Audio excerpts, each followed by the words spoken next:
Hello student, welcome back to my channel. मैं हूं श्रवण गोस्वामी। आज क्लास 10 साइंस का बहुत सारा मोस्ट इंपोर्टेंट क्वेश्चन डिस्कस करने वाला हूं।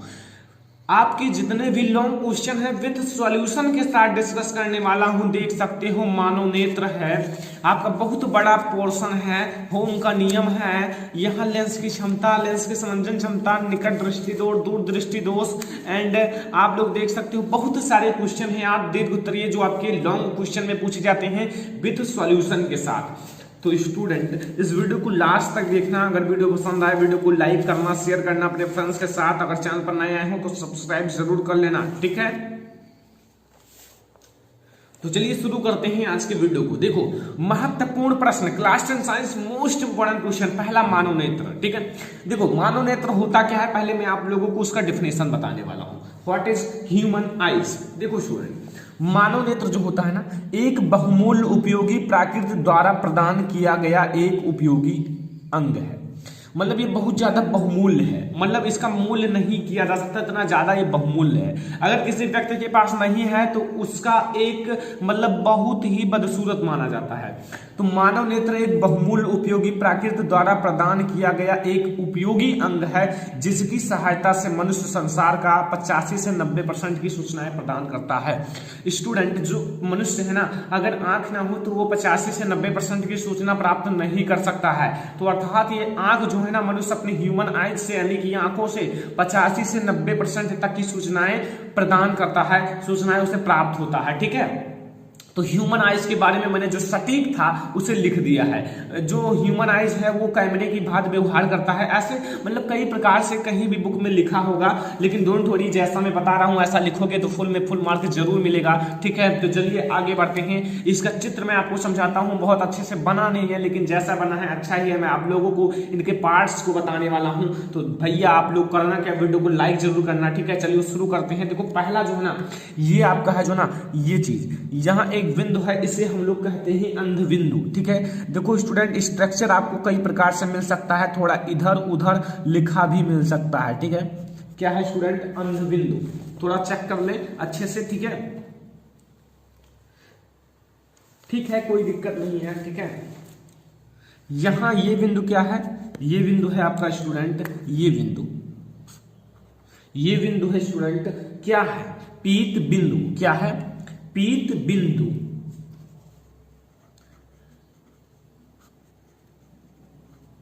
हर एक को समझ लेना, ठीक है, नोट कर लेना अपने कॉपी में अच्छे से, ठीक है। मैं आपको बहुत सारी चीजें इस वीडियो में बताने वाला हूं। फिर यहां आपका ये है रेटिना। क्या है, रेटिना।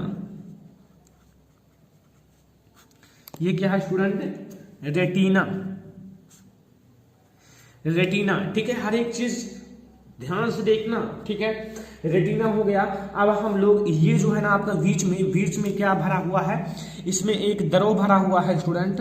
इसमें कौन सा दरो भरा हुआ है वो तो मैं आप लोगों को बताऊंगा ही, लेकिन थोड़ा दरो के मॉडल बना देता हूं, ठीक है।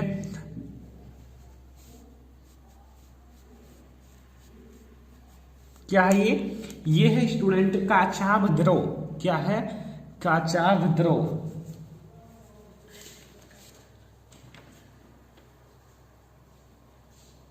ठीक है। काचाभ द्रो, ये है काचाभ द्रो, ठीक है, काचाभ द्रो। लेकिन यहाँ एक मतलब द्रो भरा होता है। अभी पार्ट्स बहुत अच्छे से बताने वाला हूँ, द्री पटल वटल सब कुछ मैं बताऊंगा, ठीक है। तो डोंट वरी, ठीक है। ये ऊपर का जो भाग है स्टूडेंट, ये ऊपर का भाग ये है द्री पटल। द्री पटल मतलब बहुत कठोर होता है, ठीक है। द्री पटल होता है, बहुत कठोर होता है। एंड अगला देखो, ये जो है ना मैंने अभी द्रव भरा, ये है जलीय द्रव। क्या है, जलीय द्रव। समझना हर एक पार्ट्स को, ताकि आपको ज्यादा बेटर समझ में आए और आप लोग अच्छे से वीडियो को शेयर भी करना अपने फ्रेंड्स के साथ। देखो ये है एक लेंस, ये है एक लेंस, ठीक है। ये आपका एक लेंस है, ठीक है, लेंस है स्टूडेंट। तो ये तो आप लोग जानते हो, इसे बताना कोई ऐसे कोई दिक्कत नहीं है, आप लोग इसे जानते ही हो, ठीक है। मैं आप लोगों से एक प्रश्न छोटा सा करता हूं, इसमें जो लगा लेंस होता है वो कैसा होता है, ठीक है। तो मैं अगर आप लोगों को बता दूं तो आप लोग ज्यादा बेटर समझोगे। तो इसमें जो होता है ना, द्विव उत्तल लेंस लगा होता है। तो ये कौन सा लेंस है, द्विव उत्तल लेंस,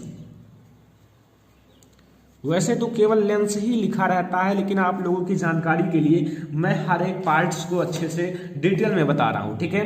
तो अब आप लोगों को यहां मैं बताऊंगा, ये जो है दोनों तरफ ये है मांसपेशियां, क्या है, मांसपेशियां, मांसपेशियां, ठीक है।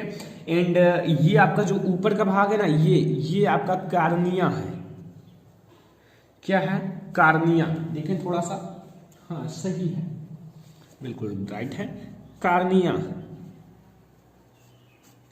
ठीक है। समझ में आ रहा है ना, ठीक है। अगर आपको समझ में आ रहा है तो बहुत ही अच्छा है, ठीक है। एंड अगला हम लोग देखेंगे, ये जो अंदर का भाग है, यहां जो अंदर का भाग होता है ना, यहां देखो ध्यान से समझना, यहां, ठीक है, बस इतना बहुत है, ठीक है, इतना आप लोग समझ लेना।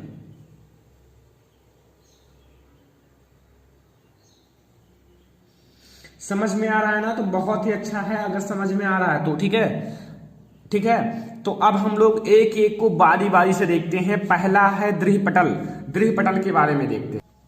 तो दृढ़पटल क्या होता है, आज मैं आप लोगों को अच्छे से समझा देता हूं ताकि आप लोगों को कोई दिक्कत ना हो। पहले आप लोग अपनी कॉपी में हेडिंग डालिए दृढ़पटल।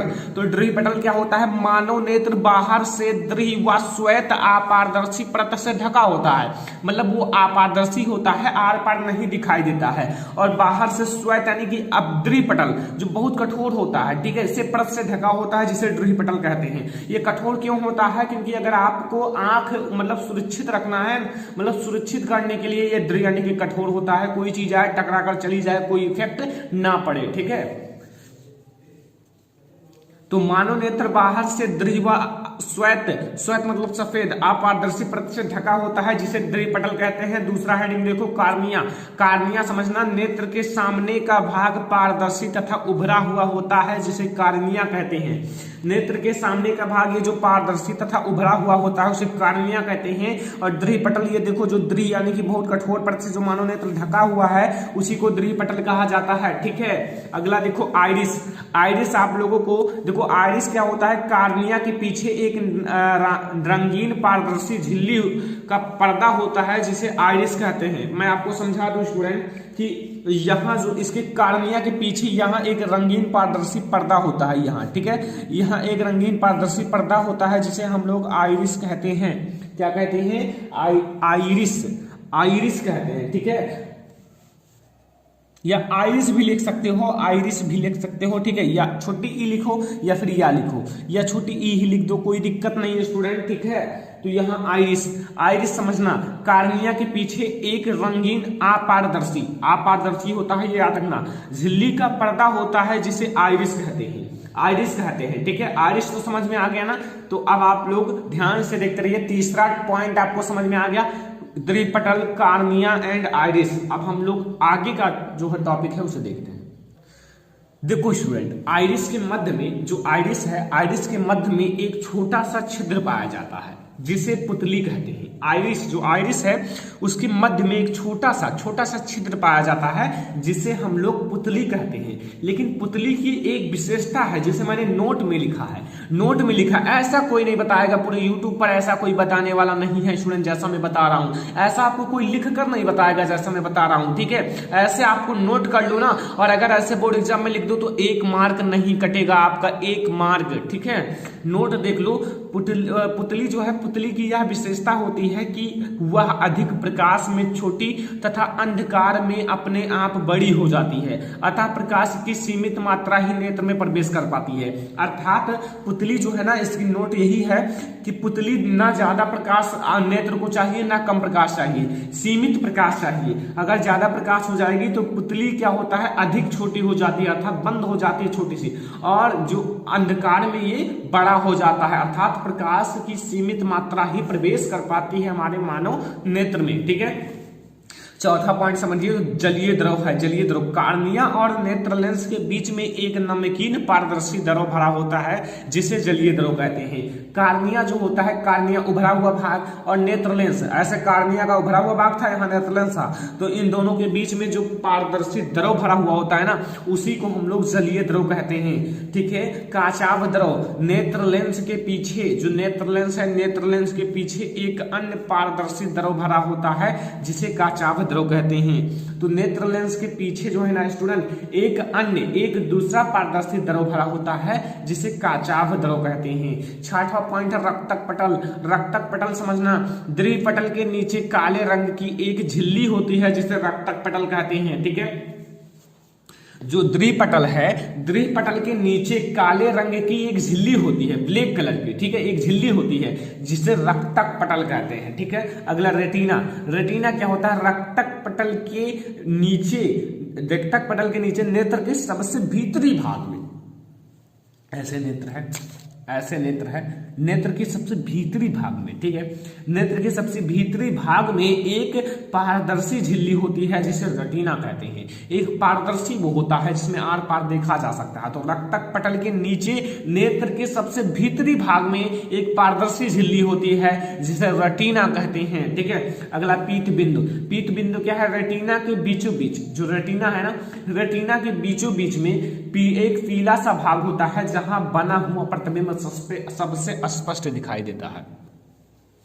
तो जो रेटिना है स्टूडेंट ना, रेटिना के बीचों बीच भाग में एक पीत बिंदु होता है या पीला सा भाग होता है जहां बना प्रतिबिंब सबसे अधिक स्पष्ट दिखाई देता है। अर्थात कोई भी वस्तु देखो तो अपनी आंख से, तो वहां जो प्रतिबिंब है ना सबसे स्पष्ट दिखाई देगा। अंध बिंदु, ये लास्ट टॉपिक है इस मतलब मानव नेत्र का। तो अंध बिंदु, जिस स्थान पर प्रकाश सिरा रेटिना को आर पार मस्तिष्क में जाता है उस स्थान पर प्रकाश का कोई प्रभाव नहीं पड़ता, उस स्थान पर प्रकाश का कोई प्रभाव नहीं पड़ता। तो अगर आपके बोर्ड एग्जाम में ह्यूमन आइज यानी कि मानव नेत्र के बारे में आए तो आपको इतना लिखना है, अगर लॉन्ग क्वेश्चन में आए तो इतना आपको लिखना ही पड़ेगा फुल में फुल मार्क अचीव करने के लिए। तो इतना अगर आप लोग लिख देते हो तो एग्जामिनर भी 1 मार्क नहीं कट कर पाएगा आपका, अगर हैंड राइटिंग अच्छी है तो। ठीक है, तो आप लोग इसको समझ में आया, मानव नेत्र फुल डिटेल में समझ में आया ना? ठीक है, तो बहुत अच्छा है अगर समझ में आ गया है तो। ठीक है, अब हम लोग आगे जो है ना, आगे का जो क्वेश्चन है उसे देखते हैं। तो अगला टॉपिक है ओम का नियम यानी कि ओम्स लॉ। मोस्ट इंपॉर्टेंट आपके बोर्ड एग्जाम के लिए हर बार पूछे जाने वाला क्वेश्चन, चाहे आपकी शॉर्ट में आ जाए या लॉन्ग में आ जाए। ठीक है, तो अब आप लोगों को ओम का नियम मैं बताऊंगा। ठीक है, तो ध्यान से देखिए ओम का नियम होता क्या है पूरा डिटेल में।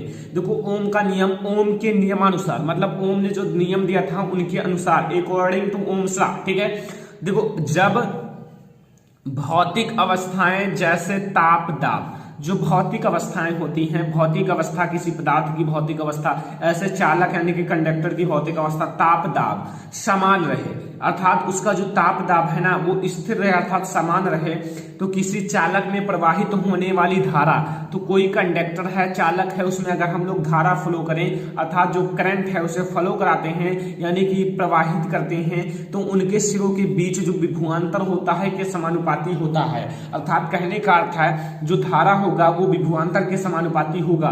तो यहाँ कह रहा है कि ओम के नियमानुसार जब भौतिक अवस्थाएं जैसे ताप दाब समान रहे तो किसी चालक में प्रवाहित होने वाली धारा उसके सिरों के बीच विभवांतर के समानुपाती होती है।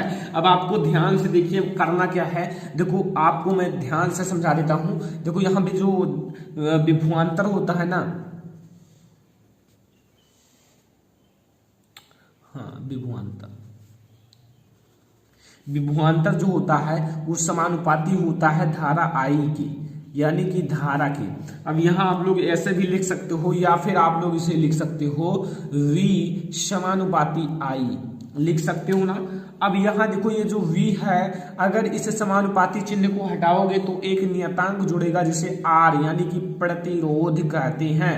तो V बराबर RI, और अगर आप R का मान निकालोगे अर्थात R क्या है आपका चालक का प्रतिरोध है, जहां R जो है आपका R चालक का प्रतिरोध है। क्या है? चालक का प्रतिरोध है। तो यहां अगर आप R निकालोगे तो V/I हो जाएगा। अब R का मात्रक भी निकालना जरूरी है, ठीक है। अब R का मात्रक भी निकाल लेते हैं। R का मात्रक यानी कि प्रतिरोध का मात्रक, क्योंकि इतना बार पूछा गया क्वेश्चन है ना कि मैं कह नहीं सकता हूं कि कितना बार पूछा गया है। V का मात्रक यानी कि जो विभवांतर होता है उसका मात्रक क्या होता है? वोल्ट होता है, ठीक है, वोल्ट। एंड धारा का मात्रक एम्पियर होता है। क्या होता है? एम्पियर।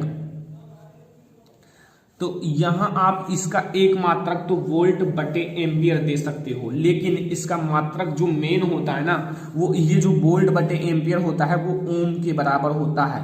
तो इसका बहुत ज्यादा फेमस जो मात्रक है ना वो ओम है, ठीक है। इसे ऐसे डिनोट करते हैं, इसका प्रतीक है, ठीक है। तो प्रतिरोध का ये जो मात्रक होता है ना ये ओम होता है, और वैसे तो वोल्ट प्रति एम्पियर भी होता है। तो ये आपको समझना है ओम के नियम में, बस इतना ही ओम का नियम कहता है आपके लिए, ठीक है। समझ में आ गया ना ओम का नियम? कुछ नहीं है ओम के नियम में, अगर आप लोग ध्यान से समझते हो तो इसमें कुछ भी नहीं है, ठीक है। तो यहां से ओम का नियम आपको समझ में आ गया है। अब हम लोग अगला टॉपिक देखेंगे। तो अगला टॉपिक है लेंस की क्षमता, कैपेसिटर ऑफ लेंस, यानी कि कैपेसिटी कितनी है इसकी, ठीक है। क्षमता, लेंस की क्षमता, ठीक है, कैपेसिटी ऑफ लेंस, ठीक है। देखो लेंस की जो क्षमता होती है ना, जो लेंस की क्षमता होती है वो फोकस दूरी यानी कि एफ के व्युत्क्रम के बराबर होती है। व्युत्क्रम मतलब उल्टा। तो जो एफ होगा ना, एफ जो होगा वो फोकस दूरी का व्युत्क्रम होगा। सॉरी पी, यानी कि पी जो होगा ना फोकस दूरी का व्युत्क्रम होगा। अर्थात यहां जो आपका पी यानी कि लेंस की क्षमता, पावर भी कह सकते हो ना क्षमता को, तो पी मतलब पावर। तो पी जो होगा ना वो बराबर होगा 1/f, लेकिन आपका ये मीटर में होना चाहिए, क्योंकि एक डायोप्टर जो होता है ना, एक डी जो होता है ना, एक डायोप्टर, एक डी वो बराबर होता है 1 m, यानी कि 1 मीटर के, ठीक है। 1 मीटर के, एक डी जो होता है ना बराबर 1 m होता है 1 मीटर के। तो अर्थात पी जो होगा ना वो बराबर होगा 1/f मीटर में। और अगर आपको सेंटीमीटर में लेना है तो ये जो होगा ना, यदि सेंटीमीटर में हो तब पी बराबर 100/f होगा, लेकिन ये आपका सेंटीमीटर में होगा। और मात्रक तो डायोप्टर होता है, लाख बार पूछा गया क्वेश्चन है लेंस की क्षमता का मात्रक क्या होता है। तो ये आपको याद रखना है, लेंस की क्षमता का मात्रक डायोप्टर होता है, लेकिन अगर आपका सेंटीमीटर में होगा तो 100/f करना है, ये याद रखना है। न्यूमेरिकल्स के लिए बहुत महत्वपूर्ण है, अगर न्यूमेरिकल्स इस पर बहुत ज्यादा आते हैं, ठीक है। और बच्चे गलती क्या करते हैं, क्वेश्चन में सेंटीमीटर लिखा रहता है, सूत्र ये लगा देते हैं P बराबर 1/f, लेकिन आपको ध्यान में रखना है सेंटीमीटर अगर है तो उसे आपको P बराबर 100/f लगाना होगा। अगला है लेंस, नेत्र की समंजन क्षमता। नेत्र की समंजन क्षमता क्या होता है ये भी आप लोग समझ लो। नेत्र की समंजन क्षमता आप लोगों को समझना जरूरी है। तो मानव नेत्र द्वारा फोकस दूरी को समायोजित करने की क्षमता को नेत्र की समंजन क्षमता कहते हैं।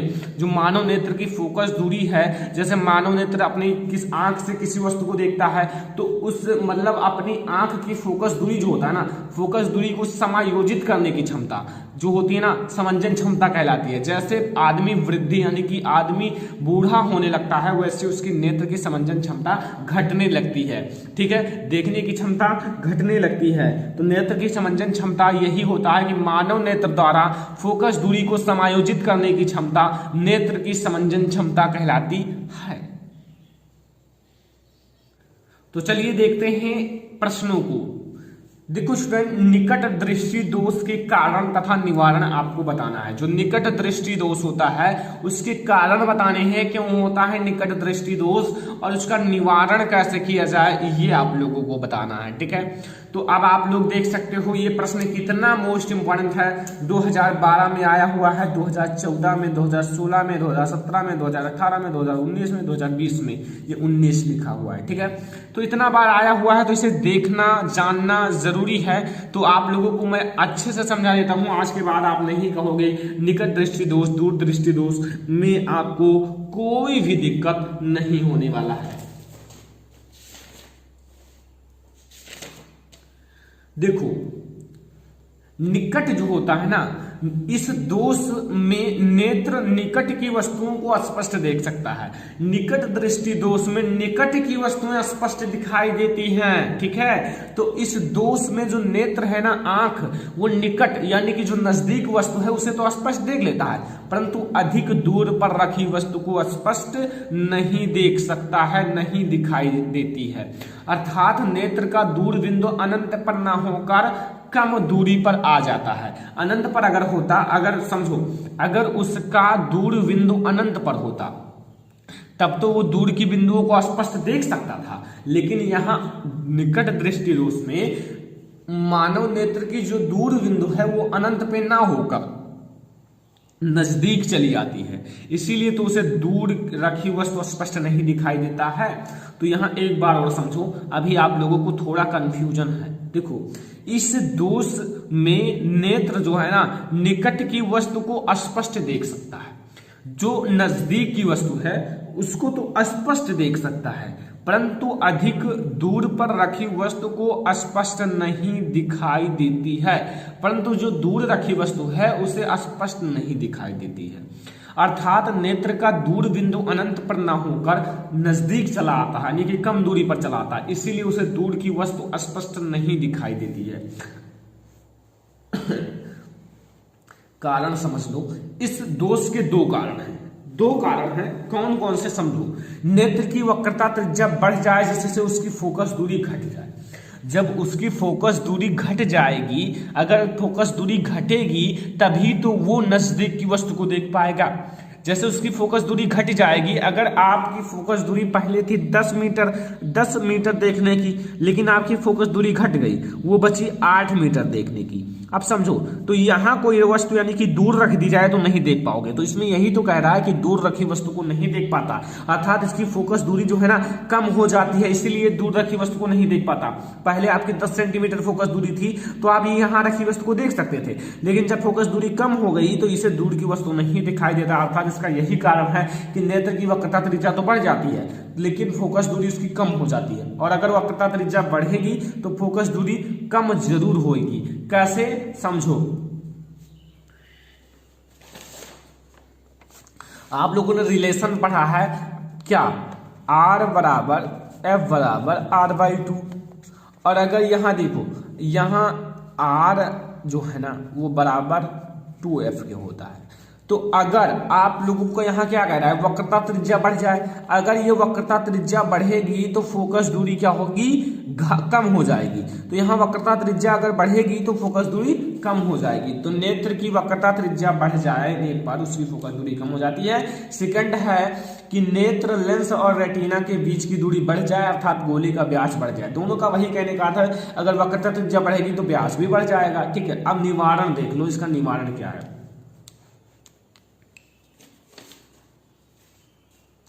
ये निकट दृष्टि दोष है, ठीक है, निकट दृष्टि दोष है ये आपका।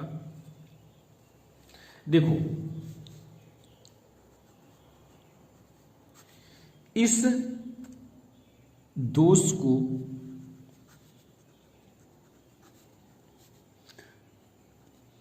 दूर करने के लिए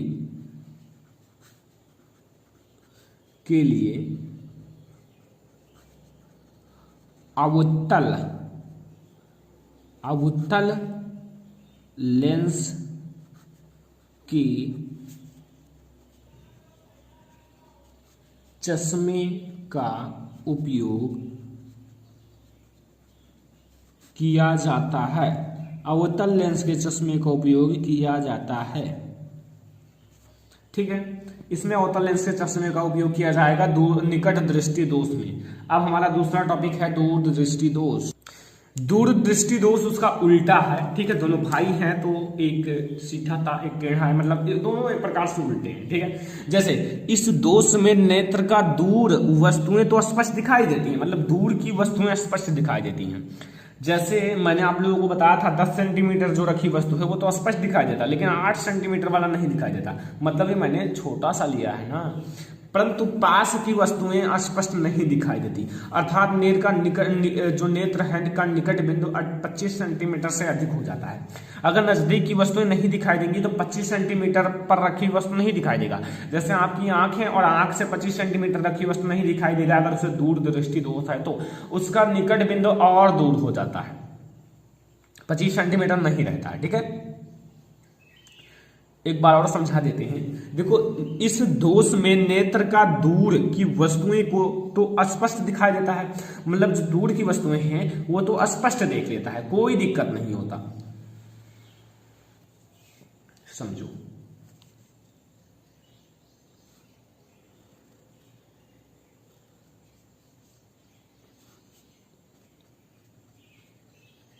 ये आंख है,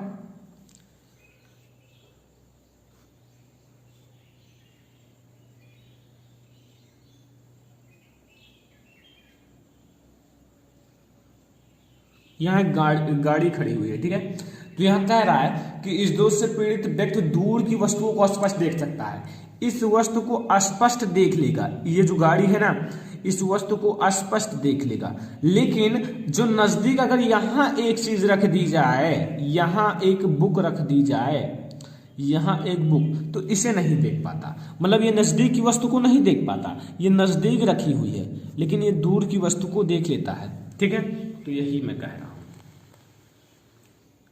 समझ में आ गया ना कि इस दोष में नेत्र की दूर की वस्तुओं को स्पष्ट देख सकता है लेकिन निकट की नहीं। देखो कारण देख लो, नेत्र लेंस की वक्रता त्रिज्या कम हो जाए और उसकी फोकस दूरी बढ़ जाए। उसमें क्या था, नेत्र लेंस की वक्रता त्रिज्या अधिक हो जाए और उसकी फोकस दूरी घट जाए, और यहाँ है नेत्र लेंस की वक्रता त्रिज्या कम हो जाए और उसकी फोकस दूरी बढ़ जाए। और यहाँ देखो दूसरा कारण है, नेत्र लेंस तथा रेटिना के बीच की दूरी कम हो जाए, अर्थात नेत्र गोले का व्यास कम हो जाए। ठीक है, अब देखो निवारण देख लो, इसका निवारण क्या होगा, जो आपका दूर दृष्टि दोष है इसका निवारण, इस दोष में या इस दोष का निवारण, इस दोष के निवारण में, इस दोष के निवारण में उत्तल लेंस के चश्मे का प्रयोग किया जाएगा। किसका, उत्तल लेंस के चश्मे का प्रयोग किया जाएगा।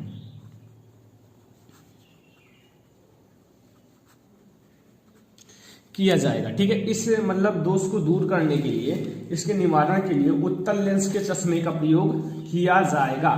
किस लेंस का, जो आपका उत्तल लेंस होता है उस चश्मे का प्रयोग किया जाएगा। ठीक है, समझ में आया क्वेश्चन। अगला देखते हैं। अगला क्वेश्चन है द्विखंडन क्या है और विखंडन क्या है। इन दोनों को आपको परिभाषित करना है, द्विखंडन और विखंडन को आपको बताना है। ठीक है, तो चलिए बताते हैं, आप लोगों को ध्यान से सुन लीजिए, आप लोगों को समझ में आ जाएगा। देखो, इस विधि द्वारा एक कोशिकीय जीव को दो भागों में विभक्त किया जाता है। ठीक है, जैसे इस विधि द्वारा एक कोशिका यानी कि एक कोशिकीय जीव होगा, मतलब उसके अंदर एक कोशिका होगी और उससे क्या किया जाता है, दो भागों में विभक्त किया जाता है। ठीक है,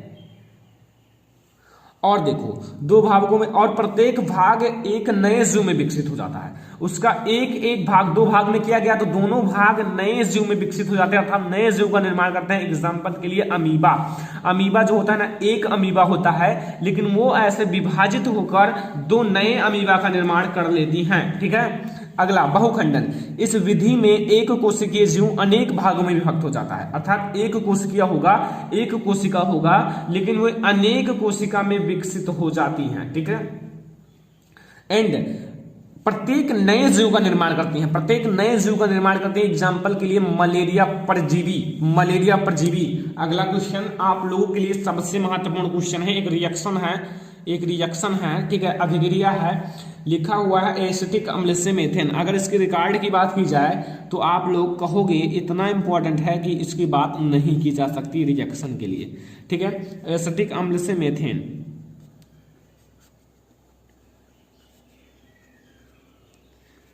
मैं बगल में लिख देता हूं कितना इंपॉर्टेंट है, देख लो।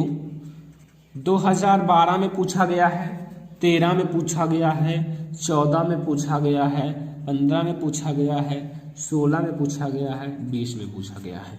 अब आप लोग ऐसे अंदाज सकते हो कितना बार पूछा गया है, ठीक है। हो सकता है कि 15 में ना आया हो, लेकिन गेस किया गया है, ठीक है।